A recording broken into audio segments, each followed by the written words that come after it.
Kemudian Umar ini punya dua gelar yang masyhur sekali.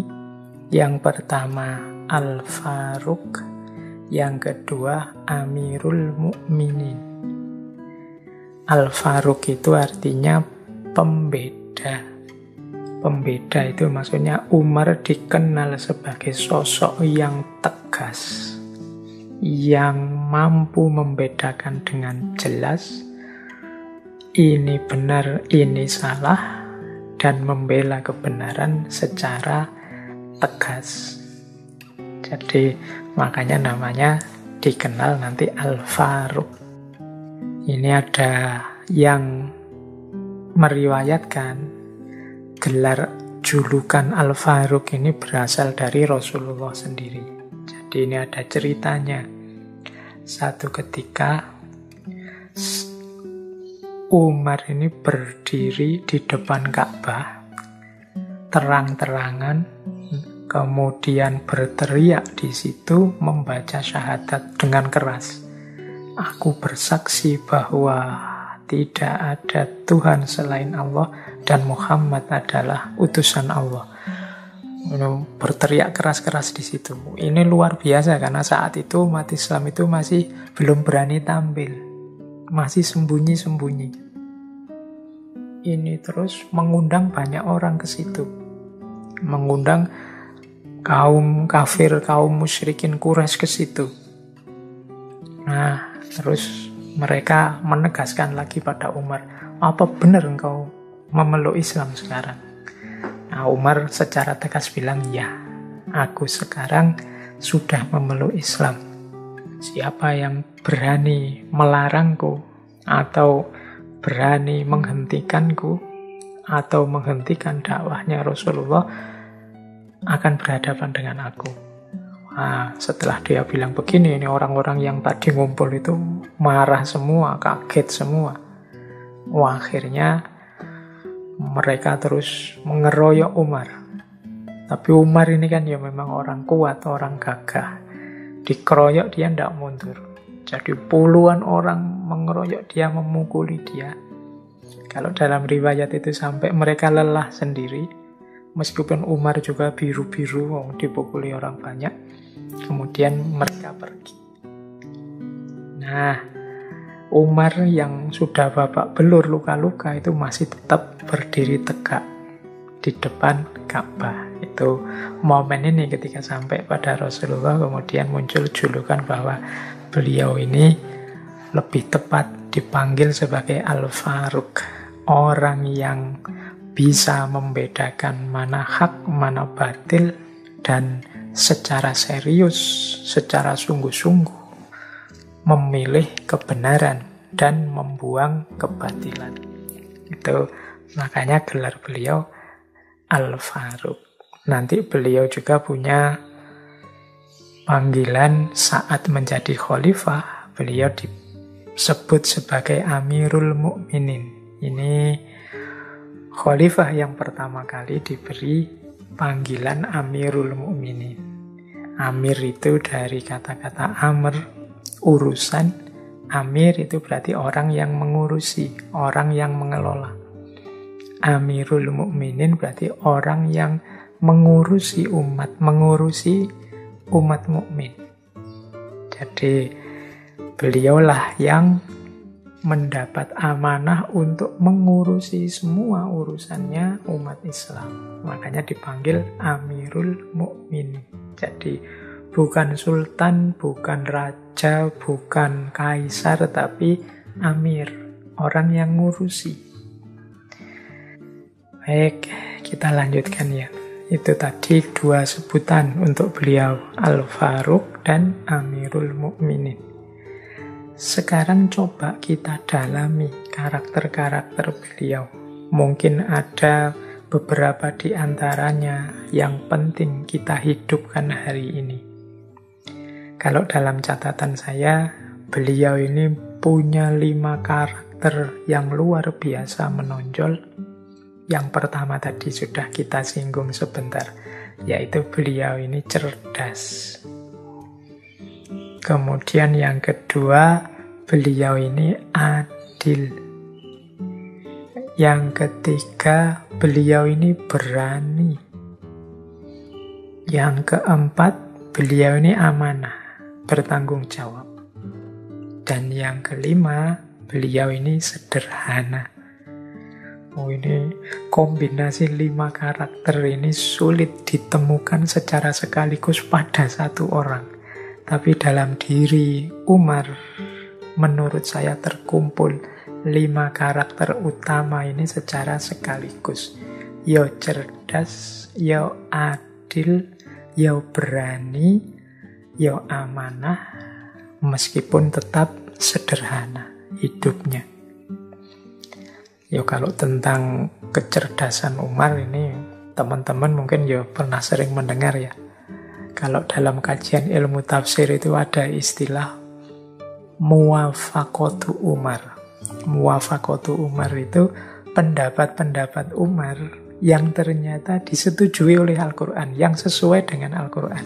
Jadi setelah Umar punya pendapat, kemudian ayat Al-Quran turun yang isinya menyetujui pendapatnya Umar. Jadi itu namanya muwafaqatu Umar. Misalnya satu ketika Umar punya usul menjadikan makom Ibrahim yang dekat Ka'bah itu sebagai tempat sholat. Nah, setelah itu turun ayat Al-Quran yang menyetujui itu. Kalau tidak salah ada di surat Al-Baqarah, ayat 125. Nanti monggo dicek nih, teman-teman yang teliti. Ini kalau tidak salah seingat saya. Tapi memang usulnya Umar untuk menjadikan makom Ibrahim sebagai tempat sholat itu disetujui dengan turunnya ayat yang sama isinya.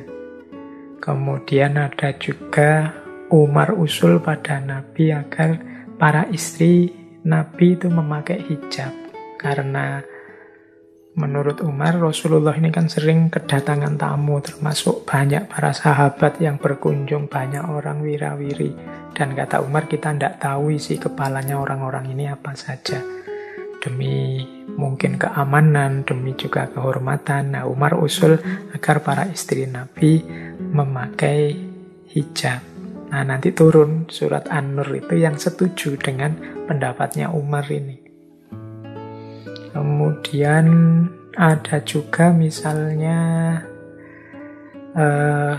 nasihat Umar kepada istri Nabi agar mereka tidak saling cemburu satu sama lain. Nah, itu juga nanti ada ayat yang turun tentang itu. Dan masih ada beberapa ayat yang lain. Ini namanya muwafaqatu Umar. Jadi Umar yang cerdas, pendapatnya ternyata disetujui Allah dengan turunnya ayat yang mendukung pandangan Umar ini. Atau teman-teman mungkin masih ingat misalnya ijtihad Umar yang mungkin bisa kita lihat sampai hari ini bentuknya. Misalnya sholat taraweh 20 rakaat berjamaah di masjid. Ini menurut banyak riwayat ini diawali dari ijtihadnya Umar bin Khattab. Kemudian juga menghimpun Al-Quran dalam satu mushaf. Pada zaman Abu Bakar ini Umar yang usul pada Khalifah Abu Bakar saat itu karena banyak sahabat yang hafal Al-Quran ini syahid dalam pertempuran. Umar usul Al-Quran ini ditulis saja dalam satu mushaf. Ini diawali dari usulnya Umar. Atau mungkin teman-teman masih ingat ya kemarin baru 1 Muharram tahun Hijriyah. Tahun Hijriyah ini ditetapkan pertama kali zaman Khalifah Umar. Diawali dari tahun hijrahnya Nabi. Kemudian belum lagi ijtihad bidang fikih yang lain. Wow. Ini kalau teman-teman concern dengan itu, ada banyak, ada beberapa kitab yang khusus membahas ijtihadnya Umar. Misalnya Umar yang menetapkan bahwa kalau ada orang menalak istrinya langsung 3, itu dianggap 3. Kalau sebelumnya talak itu kan gini, aku ceraikan engkau, itu kan sekali. Kadang-kadang orang mungkin saking jengkelnya sama istrinya bilangnya langsung 3 kali. Aku ceraikan engkau, sampai 3 kali. Itu kalau sebelumnya dianggap tetap 1 kali. Kalau ijtihadnya Umar dianggap 3 kali. Kalau 3 kali kan tidak bisa kembali lagi sebelum ada mukhalilnya. Mukhalil itu istrinya dinikahi oleh orang lain dulu. Nah, zaman Umar 3 ini dianggap 3. Alasannya apa? Biar orang tidak main-main dengan talak pada istri ini. Biar tidak dianggap sembrono. Nah, ini ijtihadnya Umar. Bahkan Umar juga masyhur pernah membatalkan hukuman potong tangan. Padahal potong tangan ini kan jelas kalau dalam Al-Quran. Tapi oleh Umar, ada pencuri yang batal tidak dihukum potong tangan karena ijtihadnya Umar. Karena dia melihat orang ini mencuri karena terdesak oleh ekonomi. Bukan karena niatannya sendiri untuk mengambil haknya orang lain. Tapi dia kepepet, kelaparan, dan mencari makan. Sehingga hukuman potong tangannya ditangguhkan. Kemudian apa lagi? Sebenarnya banyak ya, saya kalau pas lagi ngomong gini agak lupa-lupa. Yang saya ingat lagi misalnya ghanimah. Ghanimah itu harta rampasan perang. Sebelum Umar itu ya memang ada petunjuknya Al-Quran bahwa rampasan perang itu kalau untuk Nabi berapa, untuk yang panglima berapa, untuk pasukan berapa, dan lain sebagainya. Nah, ketika Umar datang sebagai khalifah, ini beliau melakukan ijtihad. Jadi harta ghanimah ini tidak kemudian begitu saja dibagi habis pada pasukan. Mungkin karena mempertimbangkan juga, ya mungkin para pasukan ini secara ekonomi sudah mapan semua. Akhirnya Umar berijtihad, ya harta rampasan itu dikembalikan lagi pada yang punya, tetapi dipotong pajak tertentu. Ini nanti yang dikenal sebagai kharaj. Dan kemudian dimasukkan pada kas negara untuk kepentingan umum. Atau kita hari ini mengenalnya sebagai Baitul Mal. Dan lain-lain. Banyak ijtihad-ijtihadnya Umar. Termasuk ijtihad kelembagaan. Nanti Umar ini yang membentuk Diwanul Jundi. Ini departemen militer. Diwanus Sunduk, departemen ekonomi. Diwanul Kharaj, departemen pajak. Majelis Syuro mendirikan pos-pos militer di mana-mana. Kemudian menyusun sistem peradilan dengan konstitusi peradilan tertentu. Nanti beliau ini yang menyusun prinsip-prinsip peradilan dalam Islam yang dalam satu risalah tertentu nanti dikirimkan pada Abu Musa al-Asy'ari yang nanti dikenal sebagai Dustur Umar atau konstitusinya Umar. Yaitu tadi mengilustrasikan betapa meskipun beliau ini menaklukkan kemana-mana, khalifah yang ngurusi semua ikhwal urusannya umat Islam, tapi beliau juga tetap tidak berhenti memanfaatkan kecerdasan beliau, keseriusan beliau, mendayagunakan akal budinya. Jadi ini menurut saya salah satu karakter yang kuat dari seorang Umar. Kemudian yang kedua tadi keadilan. Wah, kalau ini saya tidak perlu menjelaskan detail. Banyak cerita-cerita tentang betapa keadilan seorang Umar. Bahkan beliau ini dalam satu riwayat pernah menghukum cambuk putranya sendiri, Abdurrahman bin Umar, karena minum minuman keras. Ada satu riwayat yang mungkin teman-teman pernah mendengar. Misalnya satu ketika gubernur Mesir, Amr bin As, yang tadi saya ceritakan menaklukkan Mesir itu, ingin membangun masjid yang besar di dekat istananya. Cuma dia ini terhalang, tanah yang akan dibangun masjid itu masih ada satu gubuk tua miliknya orang Yahudi yang juga sudah tua. Nah, Amr bin As ini merayu-rayu mendekati orang tua Yahudi ini agar tanah itu dijual saja padanya, akan dibeli sekian kali lipat harga biasa. Tapi orang Yahudi tua ini bersikukuh untuk enggak, saya enggak akan menjual tanah saya akan tetap tinggal di sini. Nah, dan Amr bin As ya terus-menerus melakukan pendekatan-pendekatan agar orang ini mau menjual tanahnya.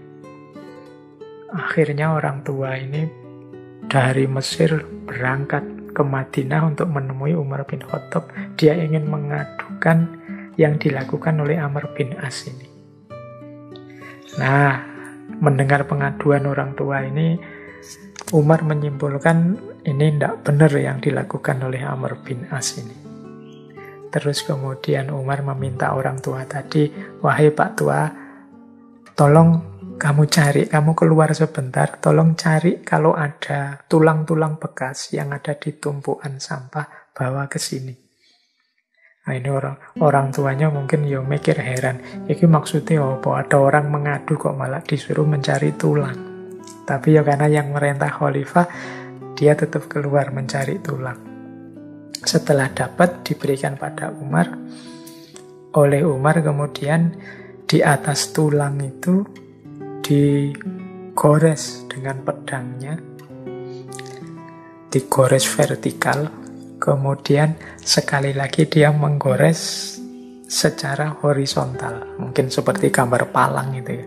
Setelah gores vertikal, digores secara horizontal, kemudian Umar bilang, wahai Pak Tua, kamu bawa tulang ini, kamu berikan pada Amr bin As. Nah, ya mungkin Pak Tuanya juga geleng-geleng, ini maksudnya apa? Kak harus bawa tulang diberikan pada Amr bin As. Apa melihat tulang ini Amr bin As kemudian sadar dan lain sebagainya. Mungkin dia menggerutunya begitu. Tapi ya karena yang merintah khalifah, lelaki tua Yahudi itu ya sudahlah, balik saja menemui Amr bin As. Nah, setelah sampai di hadapan Amr bin As, diberikanlah tulang itu.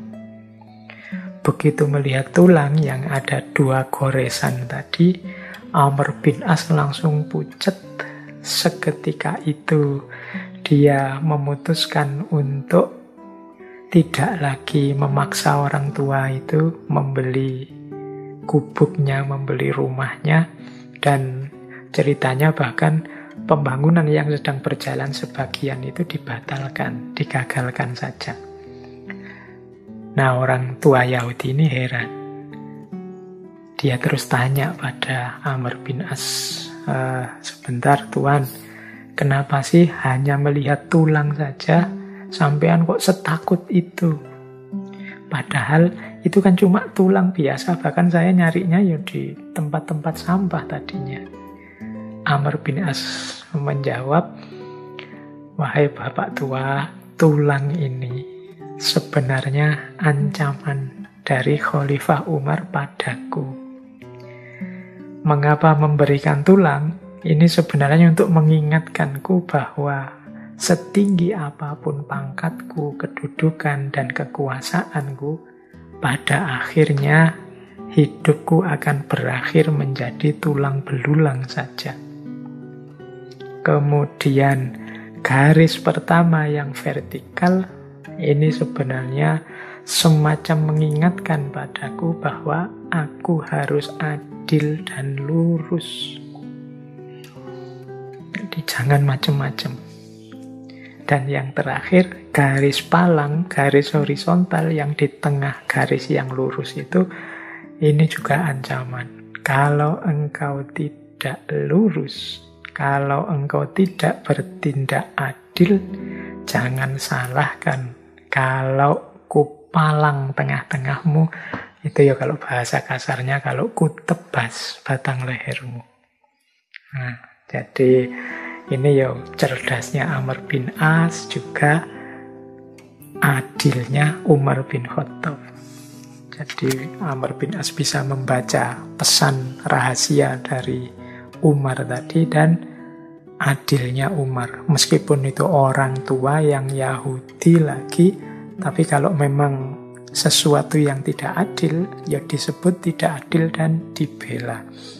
Ini contoh yang masyhur sekali dari keadilan seorang Umar.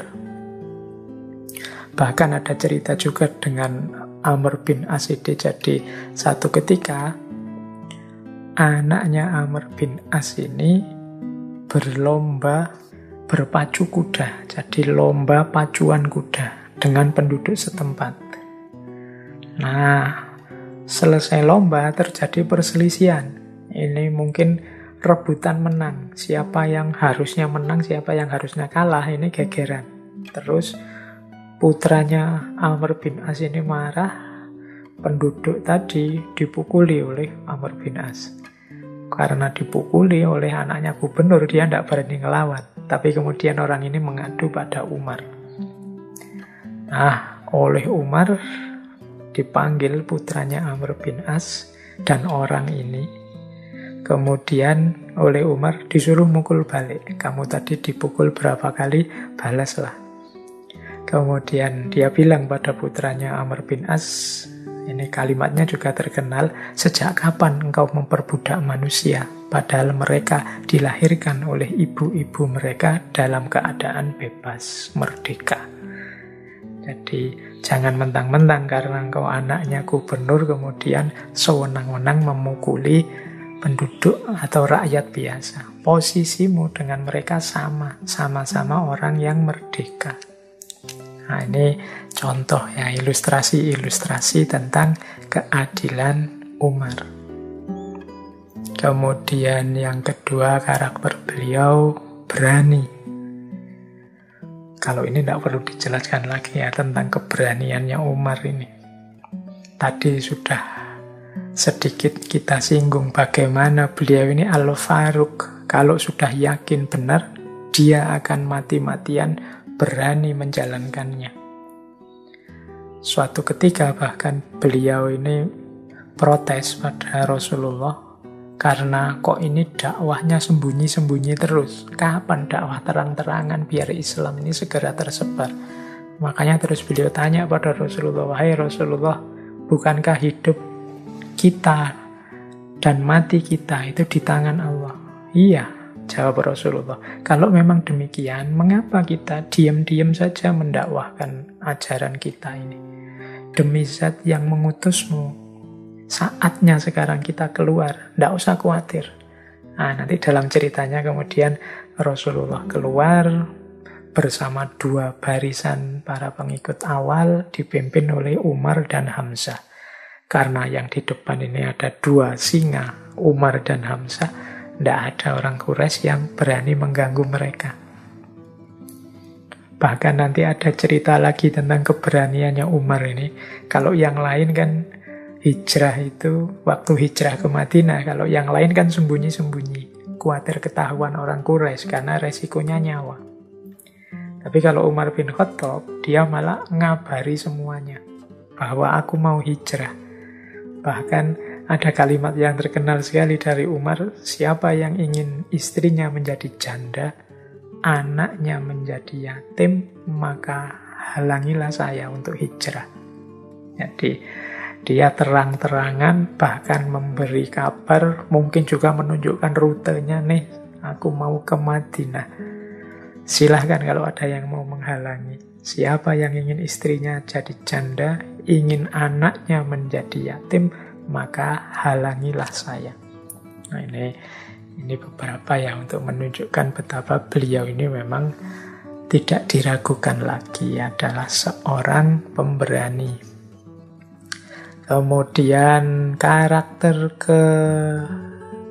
selanjutnya adalah amanah. Tadi sudah karakter cerdas, adil, berani. Amanah itu berarti dia bertanggung jawab. Tahu apa yang harus dia emban, harus dia jalankan. Baik sebagai hambanya, maupun sebagai khalifahnya, maupun sebagai Amirul Mukminin. Teman-teman mungkin masih ingat ya kisahnya Umar bin Khattab yang belusuan tiap malam melihat kondisi rakyatnya. Sampai kemudian ada kisah menemukan seorang ibu dan anak-anaknya yang sangat kekurangan. Sehingga ibu ini menipu anak-anaknya seolah-olah masak makanan padahal memasak batu. Sampai anak-anaknya capek dan tertidur. Ini Umar begitu tahu kondisi seperti ini, cepat-cepat balik, kemudian mengambil makanan, mengambil bahan makanan, dipanggul sendiri, mau diberikan ibu itu. Bahkan ingin dibantu oleh beberapa ajudannya, beliau tidak mau. Karena beliau merasa itu tanggung jawabnya. Jadi ini salah satu ilustrasi ya betapa beliau ini juga sangat bertanggung jawab, amanah dengan kewajibannya.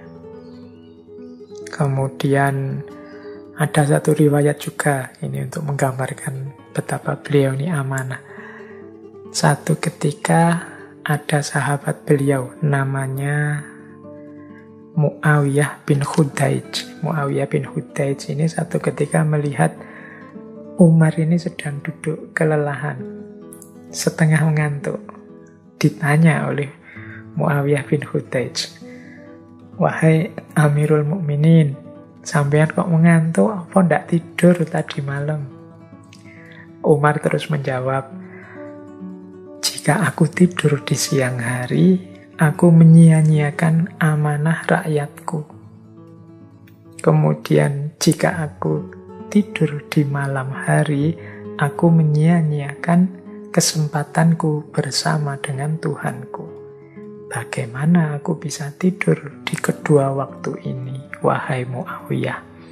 Nah ini, kisah ini ya paling tidak menggambarkan betapa memang beliau serius dan amanah dalam mengemban tanggung jawabnya, baik tanggung jawab pribadi sebagai hambanya maupun sebagai Amirul Mukminin yang bertanggung jawab terhadap semua rakyatnya.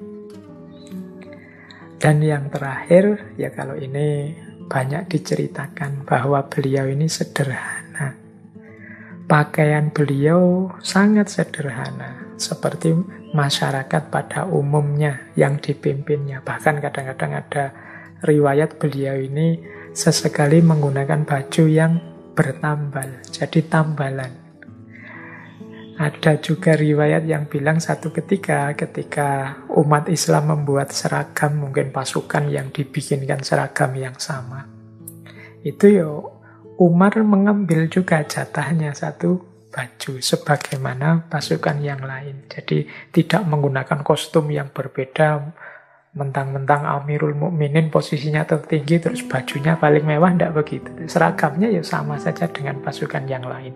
Bahkan dalam cerita itu kain yang diambil untuk bahan bajunya beliau itu kurang lebar. Karena beliau kan dikenal tinggi, besar, gagah. Itu ya beliau tidak ngambil dua, tapi mengambil sisa seragam, sisa kain yang dipakai oleh putra beliau. Nah ini gambaran betapa sederhananya beliau. Kalau teman-teman membaca Penaklukan Yerusalem, itu kan di situ diceritakan bahwa Uskup Agung Yerusalem saat itu yang namanya adalah Sophronius. Jadi dia ini mau menyerahkan kekuasaan Yerusalem pada umat Islam kalau yang langsung menemuinya adalah Khalifah Umar. Nah, ya karena memang seperti itu, mau tidak mau akhirnya Khalifah Umar pun berangkat ke Yerusalem bersama seorang pembantunya. Nah, ya karena perjalanan jauh, Umar dan pembantunya ini gantian mengendarai satu unta.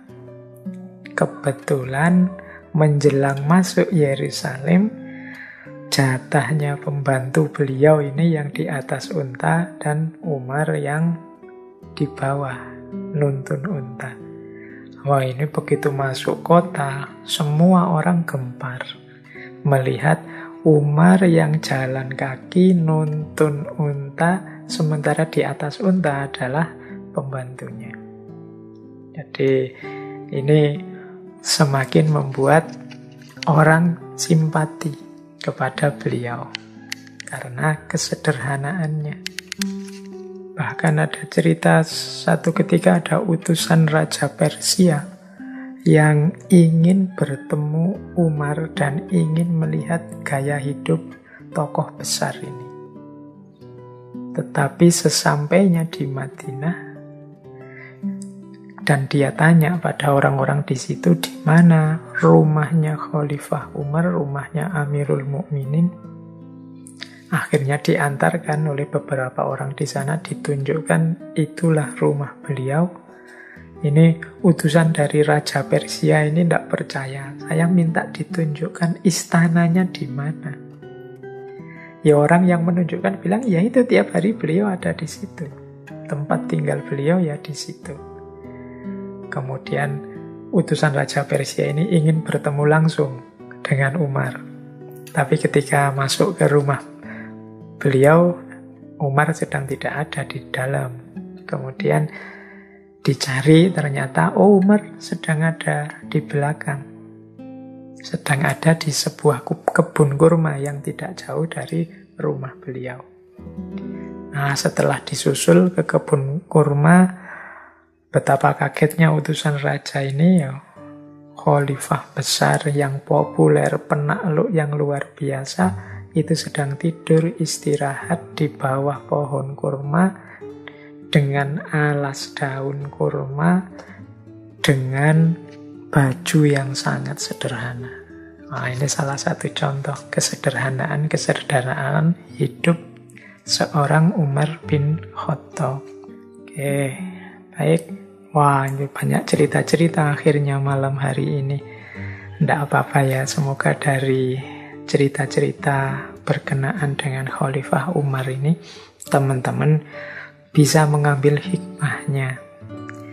Anggap saja yang sebagian pertama sesi kita malam hari ini, kita mengambil teladan-teladan dari kisah hidup dan jalan hidup beliau Umar bin Khattab.